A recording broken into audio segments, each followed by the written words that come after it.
अस्सलाम वालेकुम students, 9th class computer science, page number है 26। टॉपिक है हमारा वेरिफिकेशन एंड वैलिडेशन। सबसे पहले है verification. Verification means to test if the solution is actually solving the same problem for which it was designed. Verification का मतलब है कि हमने सॉल्यूशन को टेस्ट करना है, जिस मकसद के लिए हमने प्रॉब्लम को सॉल्व किया था उसका जो सॉल्यूशन है प्रॉब्लम का, क्या वो उसी तरह काम कर रहा है, हमारे मकसद में पूरा उतरा या नहीं उतरा। इसकी एग्जांपल मैं भी आपको देता हूँ। हमारी बुक का पेज नंबर है 19, जिसके अंदर आप ये एल्गोरिथम देख सकते हैं। To display the larger one out of the 3 given numbers, हमें 3 नंबर्स दिए जाएंगे, हमने उनमें से क्या निकालना है, लार्जर निकालना है। अब वेरिफिकेशन का मतलब यहाँ पर ये होगा कि मैं जब इसको एल्गोरिथम को सारा चेक करूँगा तो मैं ये कंफर्म करूँगा कि ये लार्जर ही फाइंड कर रहा है, ये कहीं स्मॉलर तो फाइंड नहीं कर रहा। अगर तो ये स्मॉलर फाइंड कर रहा है तो वेरिफिकेशन मेरी रॉन्ग हो जाएगी। अगर ये लार्जर ही फाइंड कर रहा है तो मेरी वेरिफिकेशन बिल्कुल ठीक हो जाएगी। नेक्स्ट देखते हैं। नेक्स्ट है हमारा जी, उसने वो एग्जाम्पल आगे दी हुई है। For example, if you're asked to give a solution for calculating compound interest, then verification means to know that it is giving results for compound interest, not for the plain interest।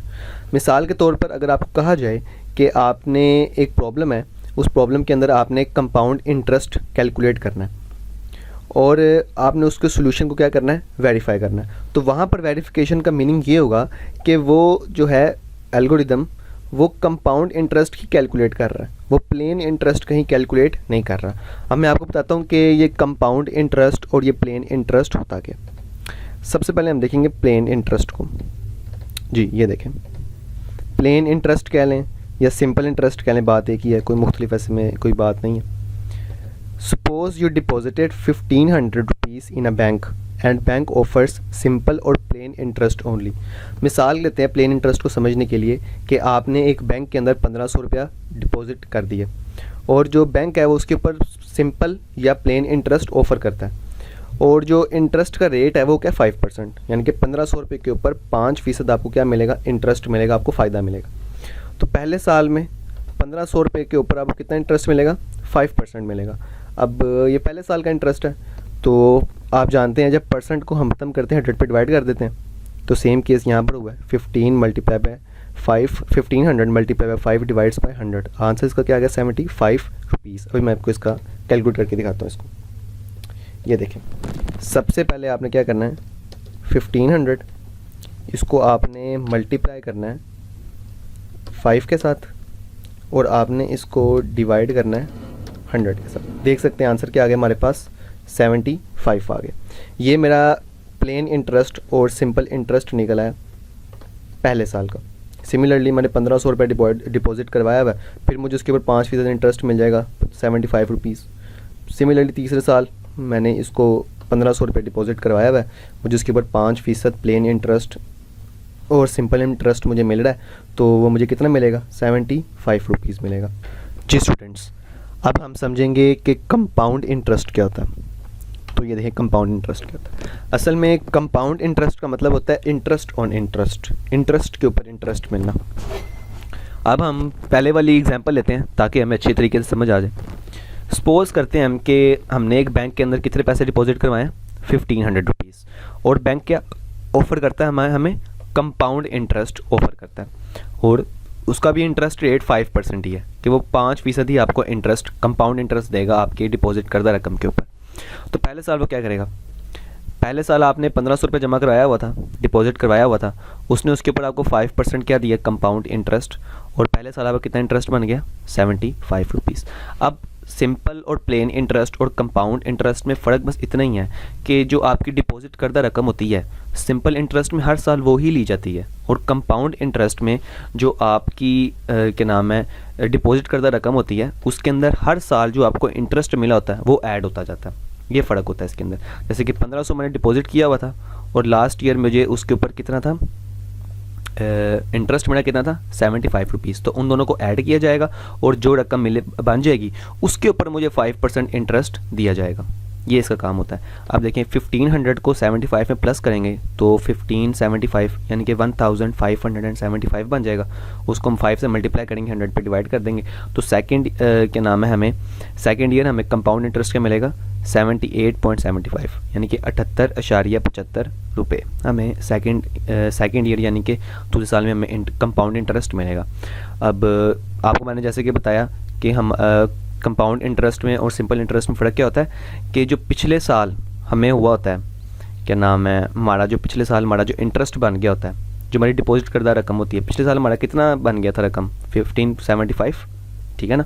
तो 1575 पिछले साल deposit करदा हो गया और क्योंकि 75 रुपये पर हमें इंटरेस्ट भी मिला हुआ ना, और 78.75 जो हमें कंपाउंड इंटरेस्ट मिला था पिछले साल उनको ऐड किया, ये बन गया 1653.75। इसको मैंने मल्टीप्लाई किया 5 से डिवाइड किया 100 पे, क्योंकि मुझे 5% इसके ऊपर इंटरेस्ट चाहिए था, कंपाउंड इंटरेस्ट चाहिए था, तो मुझे आंसर क्या मिल गया 82.6875। अब इसके अंदर फ़र्क क्या आ गया, तो अब अगर आप देखें ना तो सिंपल और प्लेन इंटरेस्ट में मुझे हर साल 75 रुपीज़ का ही बेनिफिट हो रहा है, जो मुझे इंटरेस्ट मिल रहा है वो 75 रुपीज़ का ही मिल रहा है। लेकिन कंपाउंड इंटरेस्ट में मेरा इंटरेस्ट चेंज हो रहा है, पहले साल मुझे 75 रुपीज़ मिले, दूसरे साल मुझे 78.75 रुपीज़ का इंटरेस्ट मिला, यानी कि पिछले साल से ज़्यादा मिला। और कंपाउंड इंटरेस्ट में जो तीसरे साल मुझे इंटरेस्ट मिला वो मुझे दूसरे साल ज़्यादा मिला, 82.6875 रुपीज़ मुझे इंटरेस्ट मिला। तो ये फ़र्क होता है कंपाउंड और सिंपल इंटरेस्ट में। सिंपल इंटरेस्ट में हमारा इंटरेस्ट फिक्स होता है, जब एक कंपाउंड इंटरेस्ट में हमारा हर साल पिछले साल के इंटरेस्ट को मिला कर जो हमारी टोटल रकम बनती है उसके ऊपर हमें इंटरेस्ट मिलता है। उम्मीद करता हूँ ये आपको समझ आ गई होगी। Validation validation means to test whether the solution is correct और नॉट। वैलिडेशन का मतलब है ये चेक करना कि सोल्यूशन सही तरह काम कर रहा है या नहीं कर रहा। For example, if you are asked to give a solution for calculating compound interest then validation means to know whether it is finding the correct compound interest और not.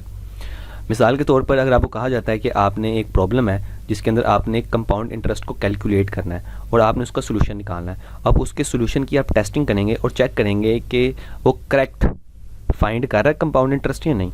If a solution is verified, अगर solution verify हो जाता है, पहले से verified है, ठीक काम कर रहा है, then it is validated with the help of test data. अगर एक सोल्यूशन को आपने पहले से वेरीफाई कर लिया हुआ है तो उसको हम वैलिडेट कर सकते हैं, उसकी हम वैलिडेशन कर सकते हैं with the help of test data की मदद से, as discussed in previous section, जैसा कि हम पहले सेक्शन में चेक कर चुके हैं। जैसे कि मिसाल के तौर पर पिछले सेक्शन के अंदर हमने पढ़ा नहीं है टाइप्स ऑफ टेस्ट डाटा, ये valid test data, invalid, wrong data, absent data, ये सारा हमने पढ़ा ना। वो कहता है सबसे पहले हम क्या करेंगे, एक प्रॉब्लम के सोल्यूशन को बनाएंगे, उस प्रॉब्लम के सोल्यूशन के बाद हम उसको वेरीफाई करेंगे, हम उसकी वेरिफिकेशन करेंगे, वेरिफिकेशन करने के बाद उसकी हम वैलिडेशन करेंगे। वैलिडेशन का मतलब है उसको हम टेस्ट डाटा की मदद से चेक करेंगे कि वो सही तरह हमारा आंसर फाइंड कर पा रहा है या नहीं कर पा रहा। ये हमारा नेक्स्ट का काम था। अब उसने आगे एक एग्जाम्पल के ज़रिए भी आपको समझाया हुआ है कि वेरिफिकेशन वैलिडेशन में क्या फ़र्क है।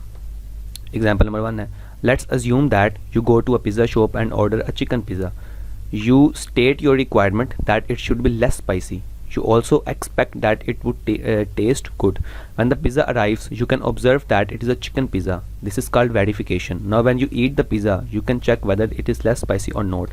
It tastes good or not. This is called validation. मिसाल हम ये फ़र्ज़ करते हैं कि आप पिज़्ज़ा शॉप पे गए हैं और आपने वहाँ पर ऑर्डर किया है एक चिकन पिज़्ज़ा, और आपकी रिक्वायरमेंट ये है कि ये लेस स्पाइसी होना चाहिए, यानी कि ये ज़्यादा स्पाइसी नहीं होना चाहिए। तो आप साथ में ये भी एक्सपेक्ट कर रहे हैं, ये भी तवक्का कर रहे हैं कि इसका टेस्ट भी अच्छा हो। जब पिज़्ज़ा आपके सामने आएगा तो आप ऑब्ज़र्व करेंगे कि ये चिकन पिज़्ज़ा है कि नहीं, क्योंकि आपकी डिमांड चिकन पिज़्ज़ा की थी ना। जो आपने चिकन पिज़्ज़ा को ऑब्ज़र्व किया कि ये चिकन पिज़्ज़ा है या नहीं है, इसे हम क्या कहते हैं, वेरिफिकेशन कहते हैं। जब वो आ गया आपके सामने चिकन पिज़्ज़ा, फिर आपने उसको खा के चेक किया और चेक किया कि लेस स्पाइसी है या नहीं है, ठीक है ना, इसका टेस्ट अच्छा है या नहीं है, इस प्रोसेस को हम क्या कहते हैं, वैलिडेशन। जी नेक्स्ट है हमारे पास example number 2। Let's assume that you are asked to write an algorithm that takes as input a list of numbers. हम ये अज्यूम करते हैं, ये फ़र्ज़ करते हैं कि आपको एक एल्गोरिदम बनाने का कहा गया जो कि इनपुट ले अ लिस्ट ऑफ नंबर्स, यानी कि पूरे एक नंबर्स की लिस्ट जो है वो इनपुट ले, 15, 20, 50 नंबरों की लिस्ट हो सकती है, कितने भी नंबरों की लिस्ट हो। आपको ये कहा गया कि आपने एल्गोरिदम बनाना है ऐसे एक प्रॉब्लम का। The algorithm should display the list arranged in ascending order. और आपके ऊपर ये साथ ही कंडीशन लगा दी गई है या आपको डायरेक्ट कर दिया गया, हुक्म दिया गया कि वो हमें क्या नंबर किस तरतीब के साथ शो करे, ascending order. After writing the algorithm you submit it to your teacher. Algorithm लिखने के बाद आप इसको अपने टीचर में सबमिट करेंगे। अब मैं आपको ऑर्डर बताता हूँ, ऑर्डर क्या होता है। ये देखें, जो ऑर्डर होता है ना, ऑर्डर को बुनियादी तौर पर दो हिस्सों में तकसीम किया जाता है, या तो असेंडिंग ऑर्डर होता है या तो डिसेंडिंग ऑर्डर होता है। जो असेंडिंग ऑर्डर होता है ना, इसके अंदर तमाम वैल्यूज़ तरतीब के साथ फ्रॉम स्मॉलर टू लार्जर, छोटे नंबर से बड़े नंबर की तरफ जाता है। जैसे 1 के बाद बड़ा नंबर आता है 2, 2 के बाद बड़ा नंबर आता है 3, 3 के बाद बड़ा नंबर आता है 4। ये सारी असेंडिंग वैल्यूज़ आ जाती हैं। इसके बिल्कुल बरअक्स जो डिसेंडिंग वैल्यूज़ होती हैं, ये बड़े से स्टार्ट होती हैं फ्रॉम लार्जर टू स्मॉलर। ये बड़ी वैल्यू से छोटी वैल्यूज़ की तरफ जाती हैं। जैसे 9, 8, 7, 6, 5, 4, 3, 2, 1, ये डिसेंडिंग ऑर्डर है। अगर हम इसको विद रिस्पेक्ट टू अल्फ़ाबेट भी देख सकते हैं, जैसे ABCD। अगर मैं ABCD को बिल्कुल सीधा देखूँ ABCDEFG, तो ये असेंडिंग ऑर्डर है। अगर मैं उसको उल्टा आ जाऊँ ZYX उल्टा आ जाऊँ तो ये क्या बन जाएगा, डिसेंडिंग ऑर्डर बन जाएगा। जी आगे देखते हैं। Your teacher provides a list of numbers to the algorithm. आपका टीचर जो है वो आपने जो एल्गोरिदम बना के लाए हैं उसको लिस्ट ऑफ नंबर्स देता है। If your algorithm displays a list of numbers then it is verified. अगर आपका जो एल्गोरिदम है वो लिस्ट ऑफ नंबर्स को डिस्प्ले कर देता है, प्रेजेंट कर देता है, तो वो वेरीफाई हो गया। Instead if your algorithm displace an answer in yes और नो, अगर इसके बजाय वो लिस्ट ऑफ नंबर्स शो करने के बजाय वो येस या नो में आंसर दे दे और डिस्प्ले समथिंग एल्स, और या फिर कोई और चीज़ आपको डिस्प्ले कर दे, then it is not verified, तो फिर वो वेरीफाई नहीं हुआ। जैसे कि इसकी मिसाल बिल्कुल वैसी है जैसे मैंने आपको लार्जर की एग्जांपल दी है कि अगर फॉर एग्जांपल आपने लार्जर कैलकुलेट करना था, वो लार्जर नहीं कैलकुलेट कर रहा, वो स्मॉलर कैलकुलेट कर रहा है, तो अगर तो वो लार्जर कैलकुलेट कर रहा है तो फिर वो वेरीफाई हो गया। अगर तो वो काम नहीं कर रहा, अगर वो स्मॉलर कैलकुलेट कर रहा है तो फिर वो वेरीफाई नहीं हुआ, then it is not verified. If your algorithm is verified your teacher moves to the next step two of validation. अगर आपका एल्गोरिदम वेरीफाई हो गया तो आपका टीचर नेक्स्ट स्टेप में मूव करेगा और वो स्टेप क्या नाम होगा, validation. He checks whether the list of numbers displayed are actually in ascending order और नॉट। वो ये चेक करेगा कि जो लिस्ट ऑफ नंबर्स मैंने एल्गोरिदम को दिए हैं वो असेंडिंग ऑर्डर में डिस्प्ले हो रहे हैं या नहीं। If the list is in ascending order and no element is missing, then solution is also validated। और अगर जो लिस्ट ऑफ नंबर्स आपने प्रोवाइड किए हैं आपका एल्गोरिदम वो असेंडिंग ऑर्डर में दिखा दे और कोई एलिमेंट यानी कोई भी नंबर उसमें से मिस ना हुआ हो, फॉर एग्जांपल अगर आपने 1, 2, 4, 8 दी है, ठीक है, तो वो अगर इसे असेंडिंग ऑर्डर में करता है तो 1, 2, 4, 8 ही करेगा। और अगर 1, 2, 4, 8 में से कोई एलिमेंट कोई नंबर मिस भी नहीं हुआ तो फिर आपका सोल्यूशन क्या है, वैलिडेट भी हो चुका है। ये हमारा आज का काम था। आपने इसके अंदर सिर्फ और सिर्फ ये वेरिफिकेशन और वैलिडेशन याद करना है। ये जो 2 एग्जांपल्स हैं इनको आपने सिर्फ समझना है, इनको आपने याद नहीं करना। ये हमारा आज का काम था। अपना ख्याल रखिएगा। अल्लाह हाफ़िज़।